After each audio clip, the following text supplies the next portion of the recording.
Hey everyone, I'm Olivia, 28, a marketing exec, and living my best life in the Big Apple. Or so I thought. I was about to marry Mark, my boyfriend of 3 years. He's this brilliant 32-year-old software engineer, and honestly, I thought we were perfect together. Turns out, I was in for a rude awakening. It all began at the pre-wedding dinner. We walk in, and I'm all smiles, but Mark's grandmother, Edith, gives me this cold stare like I just walked in covered in mud. "So Olivia," she says, her voice oozing disapproval, "Mark tells me you work full-time. Don't you think that'll interfere with your duties as a wife?" I almost choked on my wine. "Excuse me? My career is important to me. Mark and I are partners. We support each other." Edith just sniffed and looked away. I glanced at Mark, expecting him to stand up for me, but he just shrugged and mouthed, "Later." After dinner, I pulled Mark aside. "What was that about? You never told me your family was so traditional." "I didn't want to worry you. They're just old-fashioned, that's all." But something felt off. The next day, I called my best friend Lisa. "Girl, are you sure about this?" she asked. "Mark's been acting weird lately. Remember when he got all defensive about you going to that conference?" I brushed it off. He was just stressed about work. It's no big deal. But when my parents came to visit, my mom pulled me aside. Concern was written all over her face. "Honey, are you really happy? I mean, really happy?" "Of course, Mom. Why wouldn't I be?" She hesitated. "It's just, Mark seems different. Controlling even." I laughed it off, but the doubt had been planted. As the wedding day approached, I couldn't shake this growing unease.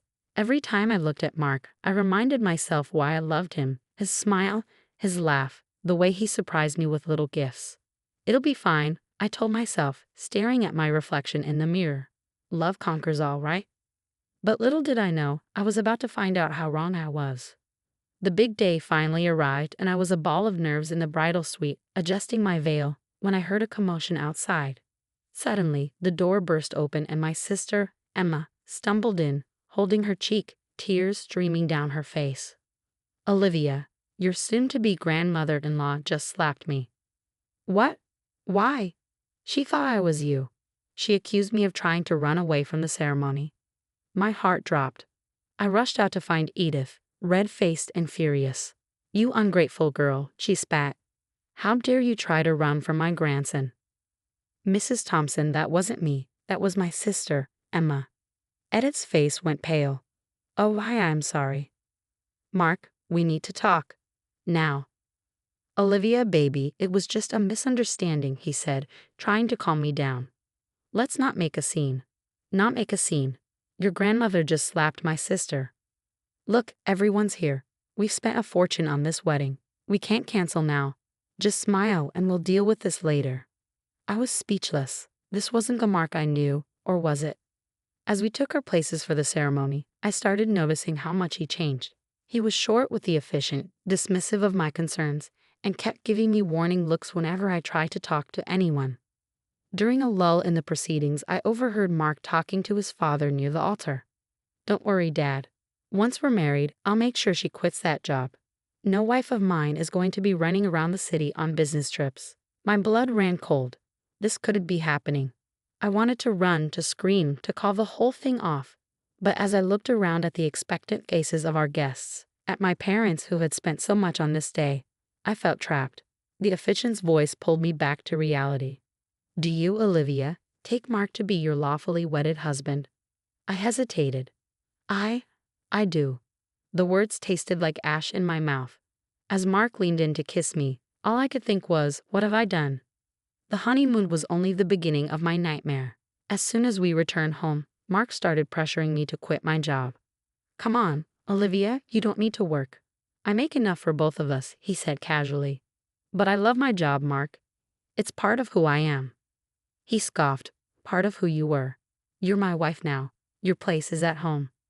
One night, while using Mark's laptop, a message popped up. It was from Jessica, my former assistant. The words made my stomach turn. "Can't wait to see you tomorrow, baby. Same hotel as last time?" I felt sick. Digging deeper, I uncovered countless messages dating back to before our wedding. Mark had been cheating on me the entire time. I was devastated but knew I needed help. I managed to sneak a call to Emma and Lisa, and we met in secret at a cafe. "Oh my God, Olivia," Emma gasped when she saw me. "You look awful." I broke down, telling them everything: the emotional abuse, the isolation, the cheating. Lisa's eyes hardened with determination. "We're getting you out of there.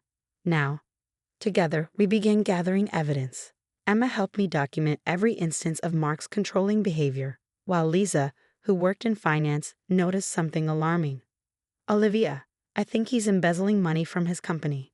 It was the last straw. I met with a divorce lawyer in secret, laying out my case. She was confident we had more than enough for a clean break. Finally, I confronted Mark. I waited for him to come home, my phone recording in my pocket. "We need to talk," I said, my voice steady. He looked irritated. "About what?" "About Jessica. About your embezzlement. About how you've been treating me." His face twisted in anger. "You've been snooping through my things?" "I know everything, Mark. It's over." He stepped toward me, his voice low and dangerous. "You're not going anywhere, you ungrateful. Touch me again, and I'll call the cops." He sneered. "Who do you think they'll believe? The respected businessman or his hysterical wife?" I pulled out my phone and showed him the recording. "They'll believe this." The color drained from his face. I grabbed my pre-packed bag and headed for the door. That night, I crashed at Emma's place, shaken but resolute. As I lay in bed, staring at the ceiling, I realized something. This wasn't the end. It was a new beginning. I was free, and I would never let anyone control me again. The road ahead would be tough, but with my sister and best friend by my side, I knew I could face anything. Tomorrow, we'd start the divorce proceedings. But tonight I would sleep peacefully, knowing I had taken back control of my life. The divorce was brutal, but I was prepared. My lawyer presented the mountain of evidence we gathered, the recordings, the financial documents, everything. Mark's face turned ashen as he realized there was no way out. "You'll regret this, Olivia," he hissed as we left the courthouse. I just smiled. "No, Mark. The only thing I regret is not doing this sooner." With the divorce finalized, I threw myself into rebuilding my life. When I explained the situation to my boss, he was incredibly supportive. "Take all the time you need, Olivia. Your job will be here when you're ready." Emma and Lisa were my rocks. They helped me find a therapist, accompanied me to support group meetings, and never let me feel alone. "You're the strongest person I know," Emma said one night over wine. I laughed. "I don't feel strong." "But you are," Lisa insisted. "Look at everything you've overcome." Slowly, I started to believe them. I poured my energy into work and, within months, earned a promotion. Meanwhile, Mark's life was unraveling. News of his infidelity spread like wildfire through our social circle. Former friends crossed the street to avoid him. Then came the lawsuit. A client accused his company of fraud, and soon all his shady dealings were under scrutiny. As I healed, I realized I wanted to help others. I started a support group for survivors of emotional abuse, sharing my story and listening to others. It was cathartic. Before I knew it, it was Emma's wedding day. As I watched my sister walk down the aisle toward her partner, kind, supportive, everything Mark wasn't, I felt a wave of emotions. "You okay?" Lisa asked, sensing my thoughts. "More than okay." At the reception, I overheard some guests gossiping. "Did you hear about Mark Thompson? His company's bankrupt and he might be facing jail time." I excused myself, needing a moment alone. Standing on the balcony, I realized I felt no joy at Mark's downfall, no satisfaction, just relief. Relief that justice had been served, that he couldn't hurt anyone else the way he had hurt me. Emma found me there. "Penny, for your thoughts." I hugged her tight, just thinking about how far we've come, how lucky I am to have you, Lisa, Mom, and Dad. She squeezed me back. "We're the lucky ones. Liv. You're an inspiration." As we rejoined the party, I felt light, free. The future stretched out before me, full of possibilities. I've been through hell, but I come out stronger, wiser, and surrounded by genuine love and support. This was my happily ever after, not a fairy tale ending, but something real, something I've fought for. And as I raised a glass to toast the newlyweds, I silently toasted myself too. Here's to new beginnings, to second chances, and to the power of resilience. As for Edith's apology, if I were in Olivia's shoes, I'd be torn.